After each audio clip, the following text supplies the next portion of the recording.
દિયોદરની અંદરથી ખાતરનો જથ્થો મળી આવ્યો છે કે સાહેબ? દિયોદર પોલીસ સ્ટેશન વિસ્તારમાંથી એસઓજીના માણસો પેટ્રોલિંગમાં હતા. તે દરમિયાન એક ચોક્કસ હકીકત મળી રહી કે જે શંકાસ્પદ યુરિયા ખાતર નીમ કોટેડ જે સબસિડીવાળો ખાતરનો જથ્થો આવે છે એ ટ્રકમાંથી ભરીને જઈ રહ્યો છે. જે બાબતે એક ટ્રક ગાડી નંબર RJ19GH5681 ને ઊભી રાખી પૂછપરછ કરતા તો તે ડ્રાઈવરનું નામ અબ્દુલ ખાન દિલાવર ખાન ભૈયા રહે રાવડી, તાલુકો ફતેહગઢ, જિલ્લો જેસલમેર, રાજસ્થાનની ટ્રકમાંથી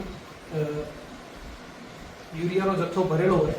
જે યુરિયાના જથ્થાને ખેતીવાડી અધિકારી બોલાવી ચેક કરાવતા તે શંકાસ્પદ યુરિયાના જથ્થા તરીકે ગણી હાલ પૂરતો સીલ કરી અને દિયોદર પોલીસ સ્ટેશન ખાતે રાખવામાં આવેલ છે. અને આ આરોપીને પૂછપરછ કરતા આ યુરિયાનો જથ્થો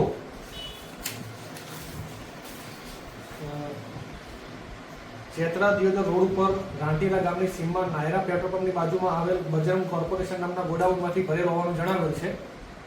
અને કુલ 777 બેગ છે, જેની કુલ કિંમત છે 13,98,600 તથા કુલ કિંમત મળી 24,04,600 નો મુદ્દામાલ સીઝ કરવામાં આવેલ છે. હાલ મુદ્દામાલ ક્યાં લઈ જવાનો? મુદ્દામાલ હાલ પૂરતી પ્રાથમિક પૂછપરછમાં હૈદરાબાદ ખાતે લઈ જવાનો હોય તે રીતે જણાવેલ છે. ખેડૂતોને એક બાજુ ખાતર નથી મળતું ને આ પ્રકારે તમામ માફિયાઓ છે જે યુરિયાની કાળાબજારી કરી રહ્યા છે, તેના ઉપર પોલીસ તંત્રની કેવી નજર છે?